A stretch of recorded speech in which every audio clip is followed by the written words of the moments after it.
तो हेलो दोस्तों, स्वागत है आज की वीडियो में। आज हम करने वाले हैं क्लास 9th प्रश्नावली 1.1 का, यानी प्रश्नावली 1.1 का पहला सवाल है। और क्लास 9th की जो कितनी भी वीडियो हैं, जितने भी एक्सरसाइज हैं, मैथ की जितने भी क्वेश्चन हैं, हम आपको अपने चैनल पर सारा सॉल्यूशन देंगे। तो 9th का पहला क्वेश्चन है हमारे पास।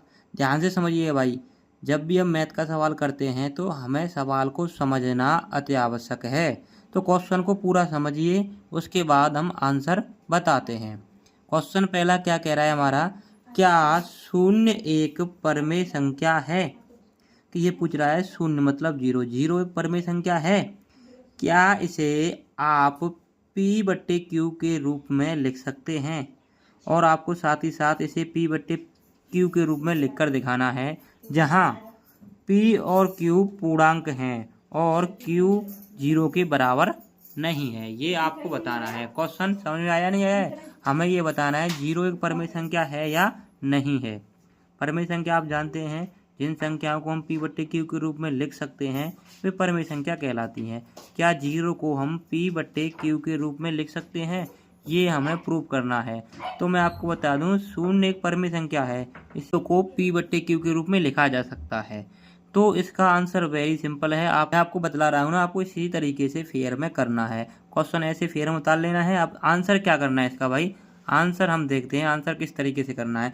तो आंसर आपको करना है, क्या शून्य एक परमेय संख्या है? तो आपको सीधा से सिंपल में क्या की जगह क्या लिखना है, हाँ। क्या लिखना है यहाँ पर, हाँ। हाँ शून्य एक परमेय संख्या है। ठीक है, इस लाइन का उत्तर यहाँ तक हो गया। उसके बाद क्या करना है भाई, क्या इसे आप P/Q के रूप में लिख सकते हैं? तो यहाँ क्या लिखा है, आप, यानी हमसे कह रहा है। तो हम कैसे लिखेंगे, हाँ। दोबारा से क्या लिखेंगे, हाँ। आपकी जगह हम इसे P/Q के रूप में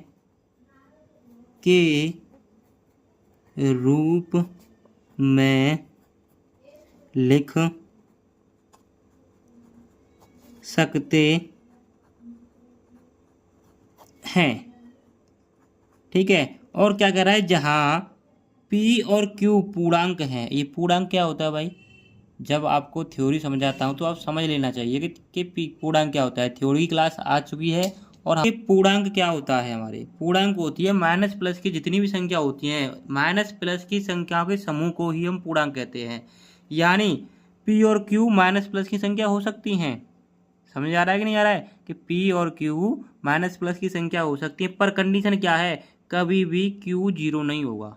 यानी परमेय संख्या की यही तो खास बात होती है कि कभी भी अंश में जीरो आ सकता है, पर हर में क्या होगा, जीरो नहीं आएगा। किसी भी संख्या को हम कैसे लिख सकते हैं, देखो ध्यान से। अब एग्जाम्पल दे रहा है तो लिख कर देखते हैं एग्जाम्पल में। या एग्जाम्पल लूँ मैं कि जीरो किस तरीके से लिखूंगा, तो जीरो को 0/1 लिख दूंगा। ठीक है, क्या हो गया, ये परमेय संख्या कहलाएगी। अच्छा, पूर्णांक का मतलब है जीरो को 0/-5 भी लिख सकते हैं। ये क्या है, ये भी क्या है, परमेय संख्या। पर